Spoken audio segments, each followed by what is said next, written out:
بسم اللہ الرحمن الرحیم الحمد للہ رب العالمین نحمده ونستعینه ونستغفره ونؤمن به ونتوکل علیہ ونعوذ باللہ من شرور انفسنا ومن سیئات اعمالنا من يهده اللہ فلا مضل له ومن يضلله فلا هادی له ونشهد ان لا الہ الا اللہ وحده لا شریک له ونشهد أن سيدنا ونبينا وحبيبنا ومولانا محمدا عبده ورسوله صلى الله تعالى عليه وعلى آله وأصحابه وأزواجه وذرياته وجميع أهل بيته وبارك وسلم تسليما كثيرا كثيرا.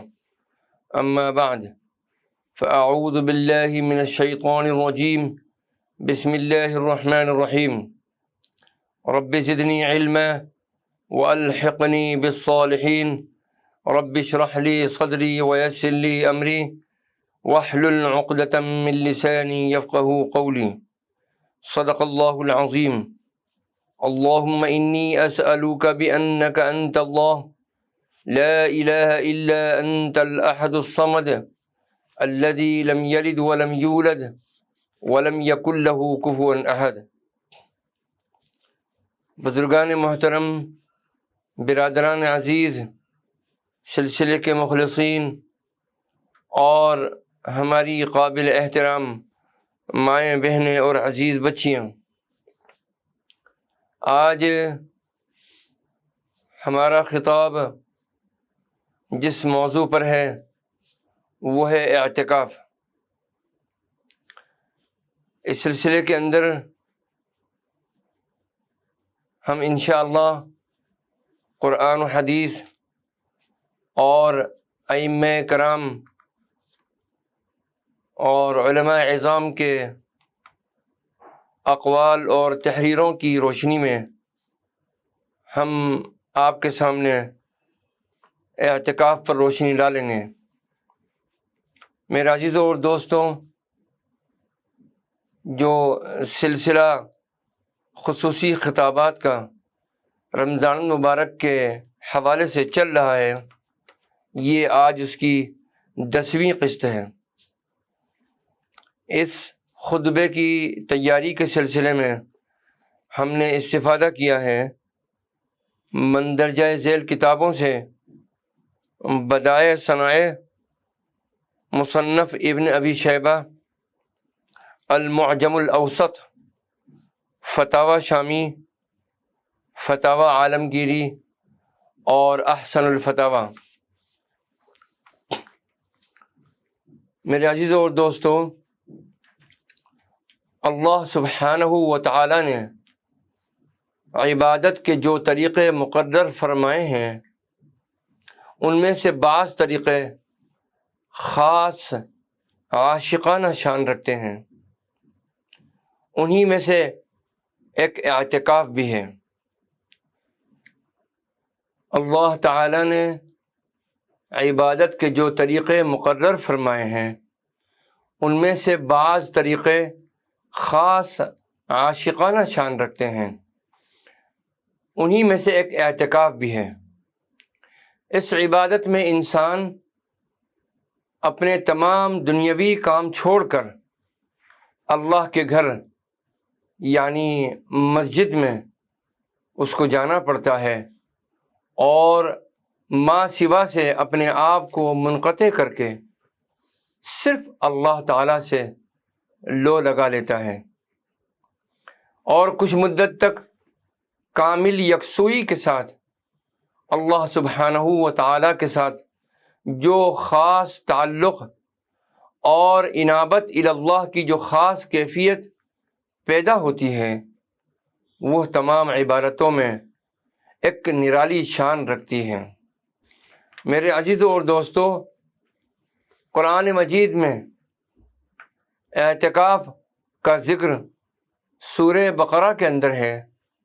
اللہ سبحانہ و تعالی سورہ بقرہ کی آیت 125 میں ارشاد فرماتے ہیں: اعوذ باللہ من الشیطان الرجیم بسم اللہ الرحمن الرحیم وَإِذْ جَعَلْنَا الْبَيْتَ مَثَابَةً لِلنَّاسِ وَأَمْنًا، اور یاد کرو جب ہم نے اس گھر یعنی بیت اللہ کو قرار دے دیا لوگوں کے لیے اجتماع اور زیارت کی جگہ، اور اسے امن کا گھر قرار دیا۔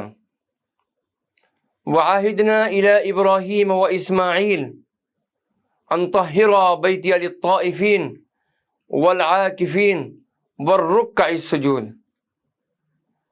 اللہ سبحانہ و تعالی ارشاد فرماتے ہیں، اور ہم نے حکم کیا تھا ابراہیم اور اسماعیل علیہم السلام کو کہ تم دونوں میرے اس گھر کو پاک رکھو، طواف کرنے والوں، اعتکاف کرنے والوں اور رکوع و سجود کرنے والوں کے لیے۔ حدیث مبارکہ سے بھی اور رسول پاک صلی اللہ تعالی علیہ وسلم کی سنن مبارکہ سے بھی اعتکاف کی اہمیت اور فضیلت کتب حدیث میں ملتی ہے۔ ان النبی صلی اللہ تعالی علیہ وسلم كان يعتكف العشر الأواخر من رمضان حتى توفاه الله ثم اعتكف أزواجه من بعده۔ اس حدیث کو نقل کیا ہے امام بخاری رحمۃ اللہ علیہ نے اور امام مسلم رحمۃ اللہ علیہ نے۔ حضور نبی کریم علیہ الصلاۃ والسلام کے متعلق یہ آتا ہے کہ اللہ کے نبی صلی اللہ علیہ وسلم اپنی وفات تک رمضان کے آخری عشرے کا اعتکاف فرمایا کرتے تھے، اور آپ کے بعد آپ کی ازواج مطہرات نے اعتکاف کیا۔ بدائع صنائع کے اندر یہ بات منقول ہے، حضرت عطا خراسانی رحمۃ اللہ علیہ فرماتے ہیں، مثل المعتکف مثل الذی القى نفسه بین یدی اللہ سبحانہ وتعالی یقول لا ابرح حتى يغفر لي، ولأنه عبادة لما فيه إظهار العبودية لله سبحانه وتعالى بملازمة الأماكن المنسوبة إليه۔ حضرت خراسانی رحمۃ اللہ علیہ فرماتے ہیں کہ معتکف کی مثال اس شخص کی سی ہے جو اللہ کے در پر آ پڑا ہو اور یہ کہہ رہا ہو، یا اللہ جب تک آپ میری مغفرت نہیں فرما دیں گے میں یہاں سے ٹلوں گا نہیں۔ عن الزہری رحمہ اللہ انہ قال عجبا للناس تركوا الاعتكاف وقد كان رسول الله صلى الله عليه وسلم يفعل الشيء ويتركه ولم يترك الاعتكاف منذ دخل المدینہ الى ان مات۔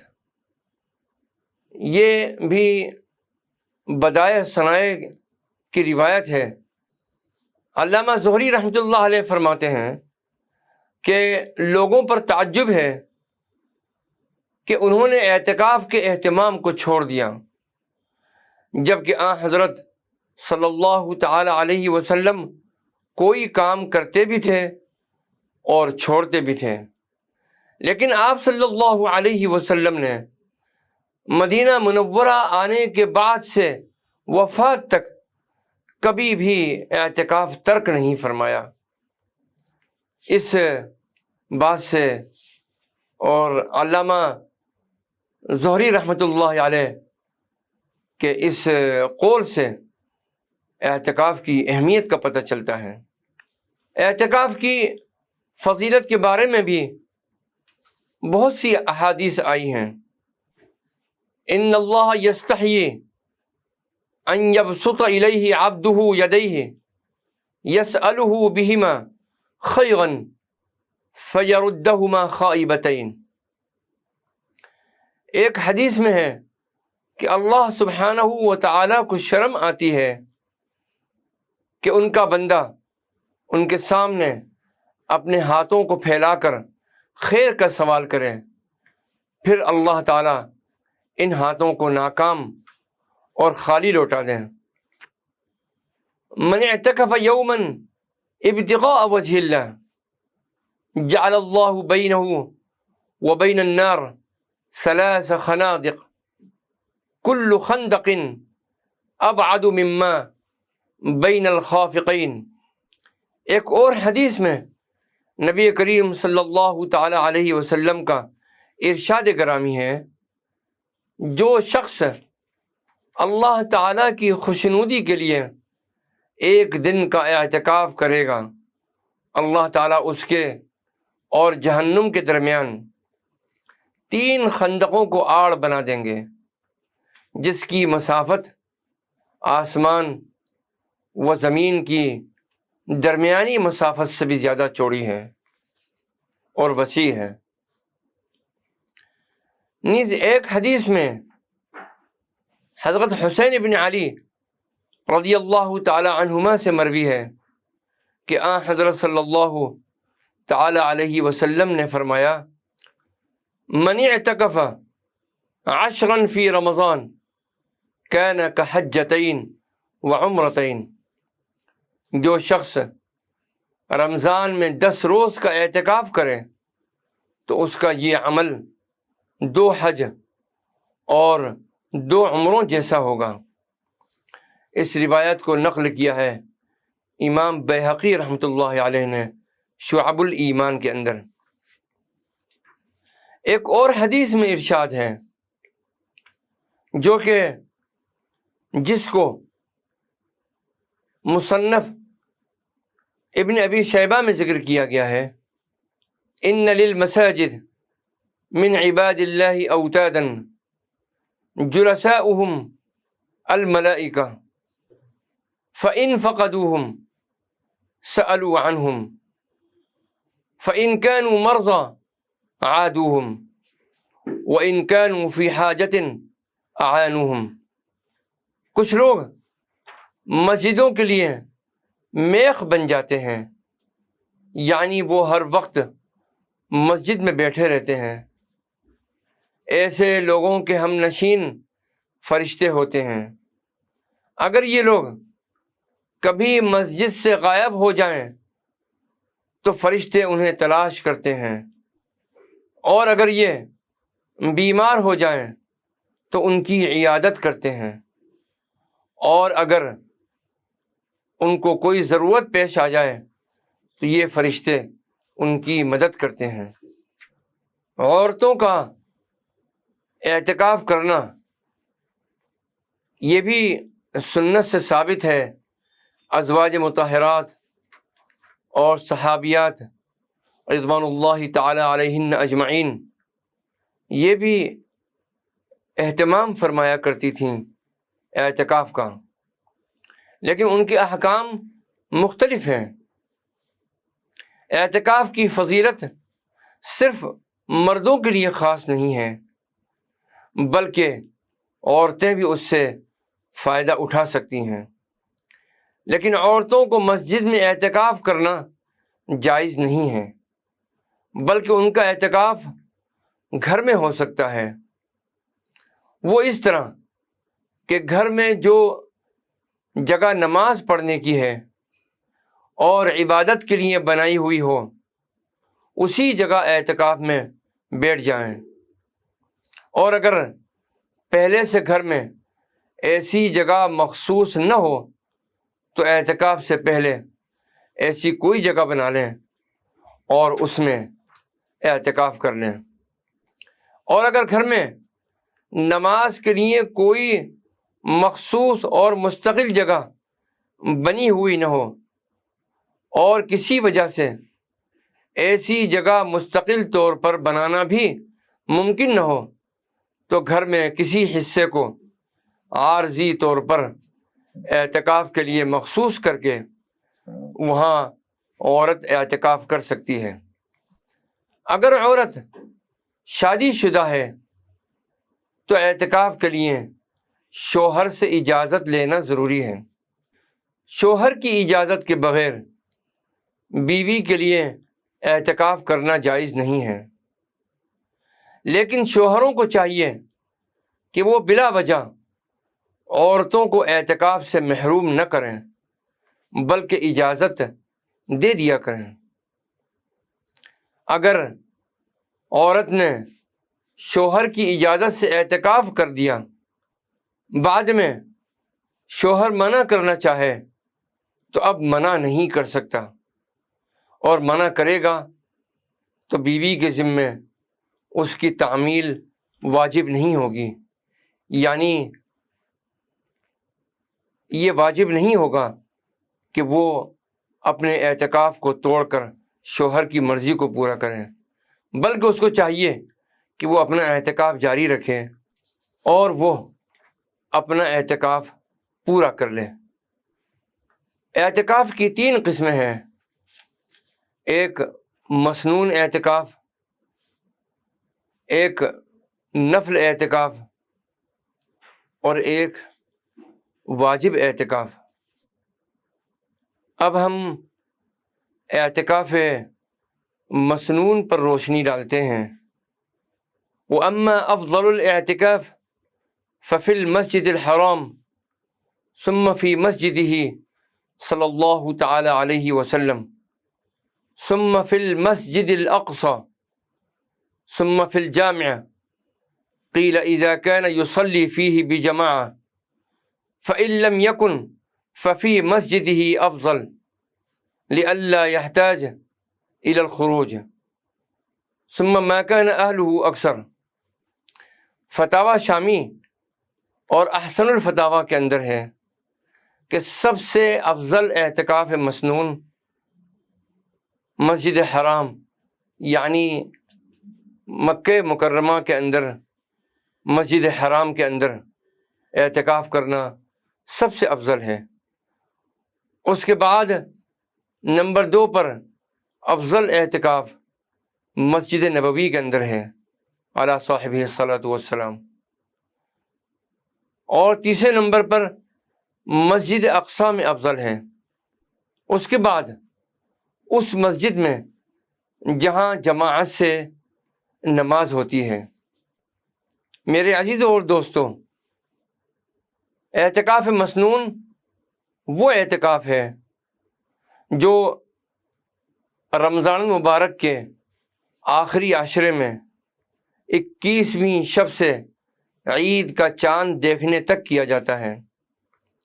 چونکہ حضرت صلی اللہ تعالی علیہ وسلم ہر سال ان دنوں میں اعتکاف فرمایا کرتے تھے، اس لیے اس کو اعتکاف مسنون کہتے ہیں۔ رمضان المبارک کے آخری عشرے میں جو اعتکاف کیا جاتا ہے، جیسا کہ میں نے عرض کیا، وہ اعتکاف مسنون ہے۔ اس اعتکاف کا وقت 20واں روزہ پورا ہونے کے دن غروب آفتاب سے شروع ہوتا ہے اور عید کا چاند ہونے تک باقی رہتا ہے۔ چونکہ اس اعتکاف کا آغاز 21ویں شب سے ہوتا ہے اور رات غروب آفتاب سے شروع ہوتا ہے، اس لیے اعتکاف کرنے والے کو چاہیے کہ 20ویں روزے کو مغرب سے قبل اتنے پہلے مسجد کی حدود کے اندر پہنچ جائے کہ غروب آفتاب مسجد میں ہو۔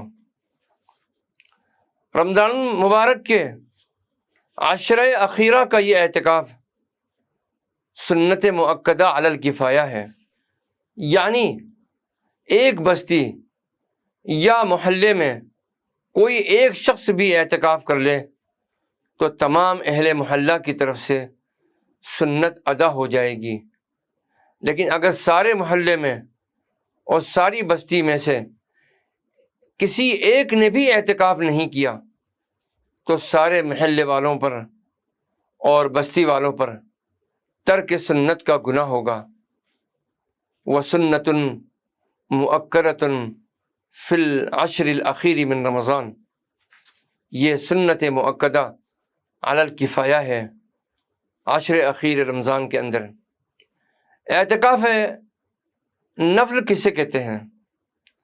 واجب اور مسنون اعتکاف کے علاوہ جو اعتکاف کیا جائے وہ نفلی اعتکاف کہلاتا ہے۔ نفلی اعتکاف میں نہ روزہ شرط ہے اور نہ ہی اس کے لیے کوئی خاص وقت اور معیار مقرر ہے۔ مثلاً کوئی شخص دن یا رات میں جب بھی مسجد کے اندر داخل ہو تو وہ اعتکاف کی نیت کر لے، جتنی دیر مسجد میں رہے گا اعتکاف کا ثواب انشاءاللہ پائے گا۔ نیت کے لیے صرف دل میں اتنا خیال کر لینا اور منہ سے کہہ لینا کافی ہے کہ میں نے اللہ سبحانہ و تعالیٰ کی رضا کے لیے اعتکاف کی نیت کی۔ تیسرا اعتکاف واجب اعتکاف کہلاتا ہے۔ واجب اعتکاف وہ ہے جو نظر کرنے یعنی منت ماننے سے واجب ہو گیا ہو، یا کسی مسنون اعتکاف کو فاسد کرنے سے اس کی قضا واجب ہو گئی ہو۔ ایسا اعتکاف جس کی منت یا نظر مانی جائے اعتکاف واجب ہوتا ہے۔ مثلاً کسی شخص نے منت مانگی کہ اگر میرا فلاں کام ہو گیا تو میں اللہ کے لیے 3 دن کا اعتکاف کروں گا، ایسا کہنے سے اس پر اعتکاف واجب ہو جاتا ہے۔ واجب اعتکاف میں نیت کرنا اور روزہ رکھنا شرط ہے۔ میرے عزیزوں اور دوستوں، شب قدر بھی اسی عشر اخیرہ کی طاق راتوں میں سے کسی ایک رات کے اندر آتی ہے، اور یہ اللہ تعالیٰ کی مصلحت ہے کہ اللہ سبحانہ و تعالیٰ نے اس رات کو متعین نہیں فرمایا۔ علماء کے اس سلسلے کے اندر مختلف اقوال ہیں، لیکن مصلحت خداوندی یہ ہے کہ بندہ پورے عشر اخیرہ کے اندر رمضان کے اللہ تعالیٰ کی عبادت، اس کی رضا اور خوشنودی کے حصول کے لیے، اپنی مغفرت طلب کرنے کے لیے اور اللہ سے اپنا دل لگانے کے لیے، اللہ سے تعلق پیدا کرنے کے لیے، اور اس شب قدر کی فضیلتوں کو حاصل کرنے کے لیے پورے عشر اخیرہ کی طاق راتوں کے اندر خصوصیت سے وہ جاگے اور اللہ تعالیٰ کی عبادت اور ذکر و اذکار کے اندر اور دعاؤں کے اندر مشغول رہے۔ میرے عزیزوں اور دوستوں، شب قدر کی عبادت کا ثواب حاصل کرنے کی تمنا ہر مسلمان کے دل میں رہنی چاہیے، اور کوشش کرنی چاہیے کہ شب قدر کا کوئی لمحہ بھی عبادت سے غفلت میں نہ گزرے۔ اس کے لیے اللہ تعالیٰ نے ہمیں اعتکاف کی عبادت عطا فرمائی ہے کہ جو آدمی رمضان المبارک کے آخری عشرے میں اعتکاف کی سعادت حاصل کر لے وہ یقینی طور پر شب قدر سے محروم نہ رہے گا۔ شب قدر کے حصول کے لیے اعتکاف سے زیادہ حتمی اور یقینی ذریعہ کوئی نہیں۔ اگر آپ معتکف نہیں ہیں تو کتنی ہی کوشش کر لیں، پوری رات کا مکمل طور پر عبادت میں گزارنا نہایت مشکل ترین امر ہے، لیکن اعتکاف کرنے والا شخص اپنے اعتکاف کی بنا پر اگر سوتا بھی رہے گا تو وہ عند اللہ عبادت گزاروں میں شمار ہوگا، اور اس کی رات کا کوئی بھی لمحہ ضائع نہیں ہوگا۔ اسی لیے نبی اکرم صلی اللہ تعالی علیہ وسلم شب قدر کے حصول کے لیے اعتکاف کا اہتمام فرمایا کرتے تھے۔ میرے عزیزوں اور دوستوں، اسی لیے جو حضرات شب قدر کے شوقین ہیں انہیں اعتکاف کا اہتمام ضرور کرنا چاہیے۔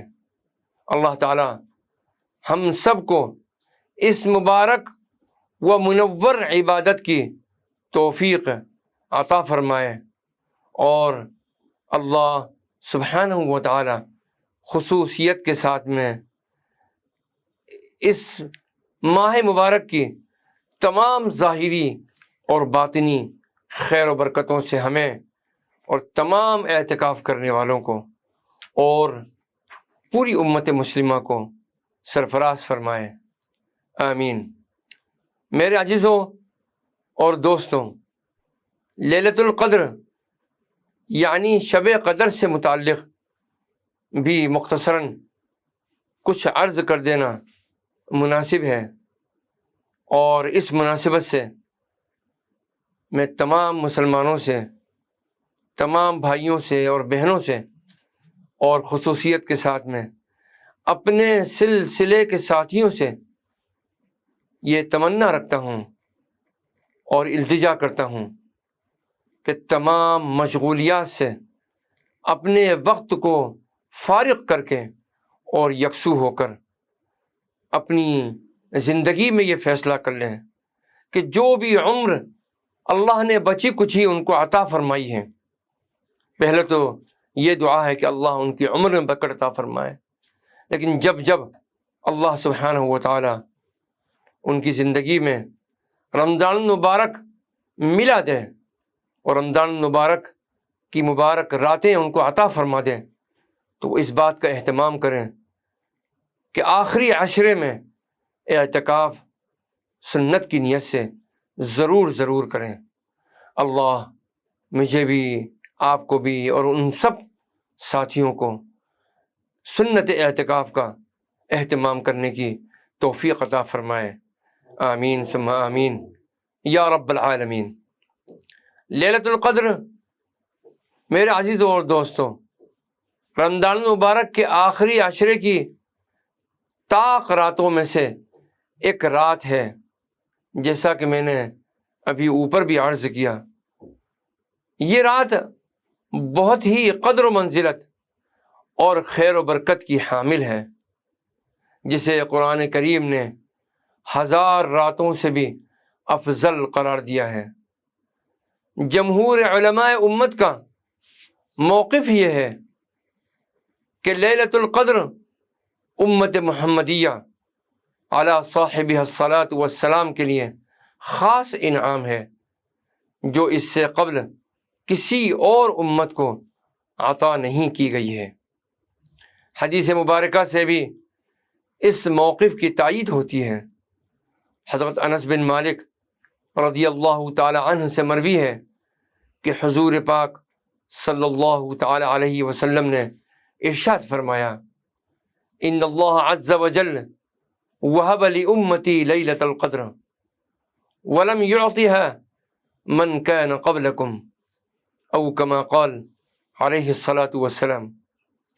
بلا شبہ اللہ تعالیٰ نے لیلۃ القدر میری امت ہی کو عطا کی ہے، اور تم سے پہلے لوگوں کو اس سے سرفراز نہیں کیا گیا، کیونکہ احادیث مبارکہ سے یہ بات ثابت ہے کہ یہ رمضان المبارک کے آخری عشرے کی طاق راتوں میں سے ایک رات ہے، لہذا اسے رمضان المبارک کی طاق راتوں میں تلاش کرنا چاہیے۔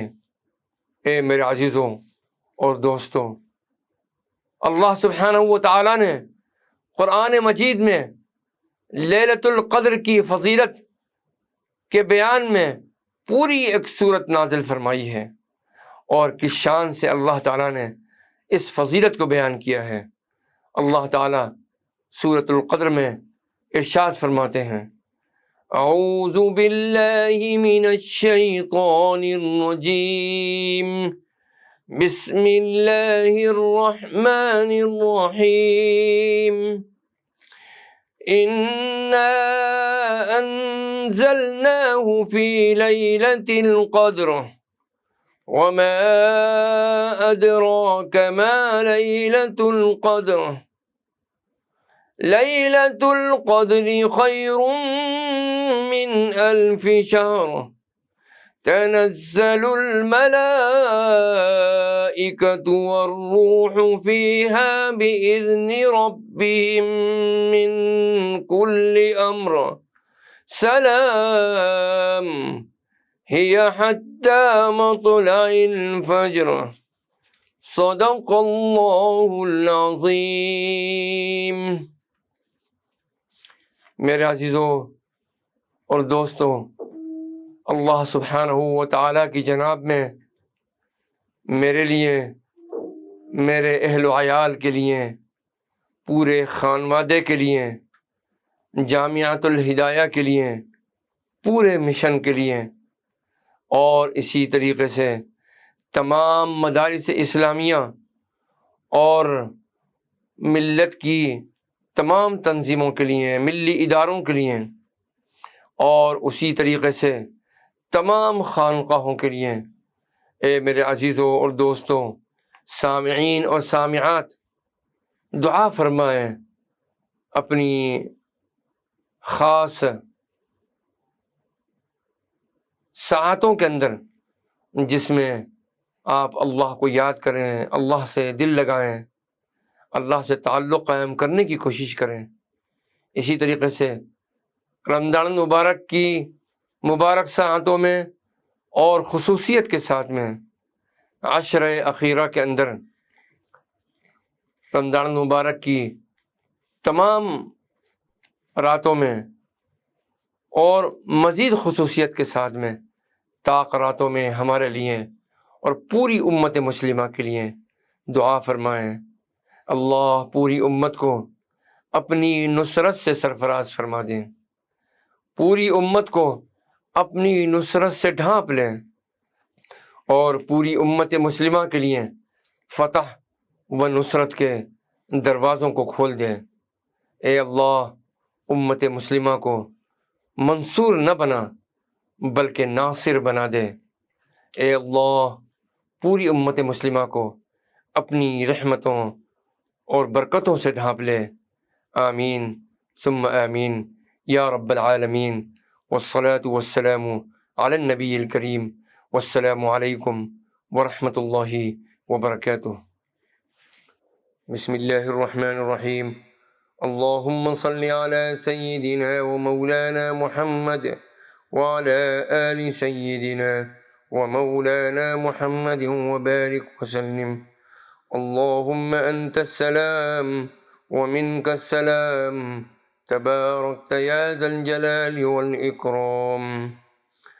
ربنا عليك توكلنا وإليك أنبنا وإليك المصير، ربنا لا تجعلنا فتنة للقوم الظالمين ونجنا برحمتك من القوم الكافرين۔ شهد الله أنه لا إله إلا هو والملائكة وأولو العلم قائما بالقسط، لا إله إلا هو العزيز الحكيم۔ سبحان الله والحمد لله رب العالمين، ولا حول ولا قوة إلا بالله العلي العظيم۔ اللهم إنا نعوذ بك من الجنون والجذام والبرص وسيء الأسقام۔ اللهم إنا نعوذ بك من الهم والحزن والعجز والكسل والجبن والبخل وغلبة الدين وقهر الرجال۔ اللهم اكفنا بحلالك عن حرامك وأغننا بفضلك عمن سواك۔ اللهم انصرنا ولا تنصر علينا، اللهم انصرنا ولا تنصر علينا، اللهم انصرنا على أعدائنا وعلى أعداء الإسلام والمسلمين. اللهم انصرنا على الكفار واليهود والنصارى والمشركين والمنافقين والحاسدين والساحرين والظالمين والشياطين. اللهم شتت شملهم، اللهم مزق جمعهم، اللهم خالف بين كلمتهم، اللهم زلزل أقدامهم.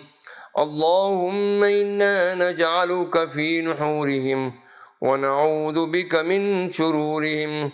ربنا عليك توكلنا وإليك أنبنا وإليك المصير. ربنا تقبل منا إنك أنت السميع العليم، وتب علينا يا مولانا إنك أنت التواب الرحيم. وصلى الله تعالى على خير خلقه سيدنا محمد وعلى آله وأصحابه أجمعين برحمتك يا أرحم الراحمين.